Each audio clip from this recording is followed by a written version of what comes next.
Today we're talking about something a little tough. No contact. So no contact isn't for everyone, but for those of you who are no contact, how are you treated by society? What do they say to you? Let's talk about it. Hi everyone, I'm Sarah. I'm a certified coach. I specialize in abuse recovery from narcissistic, sociopathic, and psychopathic abuse. So I'm no contact with all of my abusers. I will not keep myself in danger, forget about my needs, and let myself suffer because I would have been forced to sacrifice my happiness to please others while also being a punching bag physically and mentally, just because my family could not self-reflect, regulate their emotions, and work on themselves.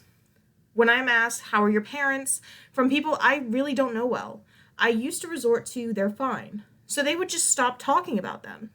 So many people find it important to pry into your lives when they don't even know you. However, when I thought about it, I didn't want to protect the people who intentionally hurt me for years until I was able to escape.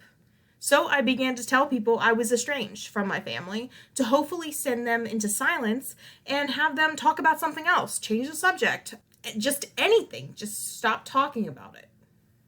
Because it's not your business anyway, you know? But that wasn't the case. So what would they say? What's wrong with you? You only get one mother. You only get one father. That's horrible. Why would you disrespect your parents like that? You'll regret it when they're gone. Grow up and talk to them.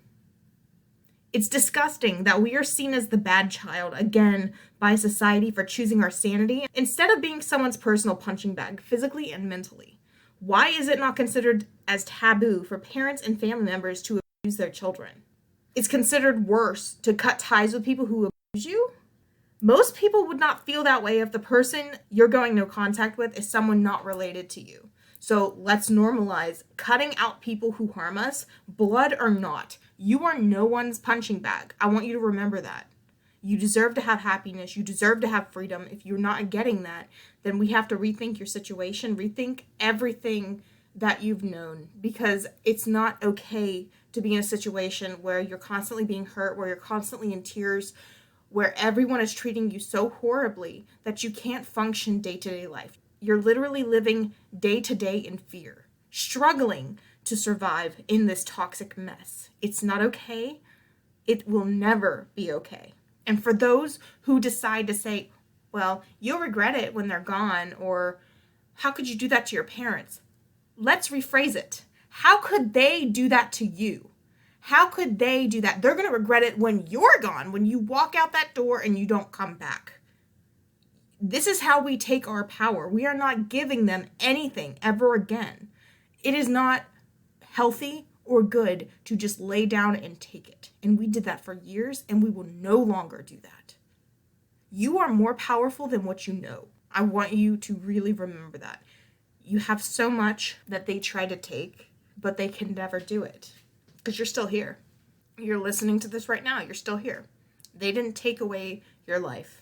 You have the power now to change and do what they couldn't do, what their parents couldn't do, what their parents before their parents couldn't do. It's now on us to change and make sure that this doesn't happen for the next generation and the generation after. And if you say that you don't want children, that's fine. End it for yourself. Do it for you. Do it for the people that you're going to have relationships with. Do it for pets, even. Just know that we are out here trying to find peace. We are trying to keep our sanity, and know that we are not at fault for the reactions of other people. Because people who are out here saying, oh, well, you're going to regret it when they're gone. Well, maybe they shouldn't have done what they did. It's not okay to place blame on others when you don't even know half of the story. You don't even know part of the story. You're just talking to someone and you're like, well, I couldn't tell from my parents because I have great parents. And a lot of times these people who say that don't. They just are so absorbed in their little bubble, and often they might even be brainwashed to believe that they're in a good place. Because I used to think that too. I used to be like, oh, I could never leave my family. I could never. Well, I did. And even though no contact was absolutely miserable in the beginning, it was horrible. I was on the couch about dead. Okay. I was just there. I was miserable. I kept telling my husband, I'm like, I'm such a horrible child. I am a bad child. How could I do this? And I'm a grown adult. But the way that I was treated always made me resort to, I'm a bad kid, because it was put in my head like that. And that's not normal at all. You should have all of the freedom to do as you need. So when someone asks why you're estranged from your family, you don't need to tell them.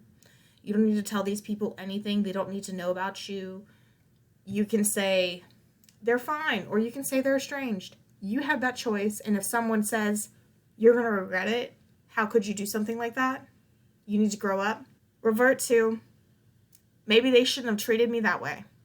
Maybe you shouldn't judge people but just by a couple sentences they say. Maybe the situations that you went through in life are not the same as everyone else. You don't know what people have gone through to make them get to that point. It's not a normal response for someone to go no contact with their parent.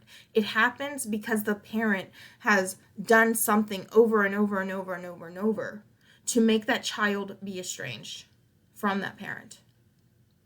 And there are some odd cases where it might not be that specific parent, but in a parent divorce situation, one of the parents can be a narcissist and use the other parent against the other one and triangulate to make the child believe that that one parent's bad when that parent that they're living with is actually the cheater and manipulating everyone.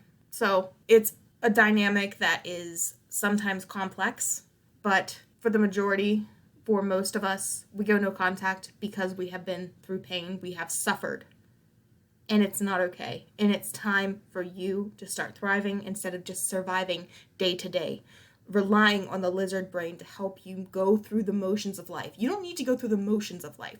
You need to go through living, from having happy experiences in life. You can't just be miserable forever. It's horrible, and I don't wish that on anyone. Remember that you are worthy, that you are important. Remember to spread kindness, and I will see you next time. If you like content like this, please like, share, and subscribe. Stay safe.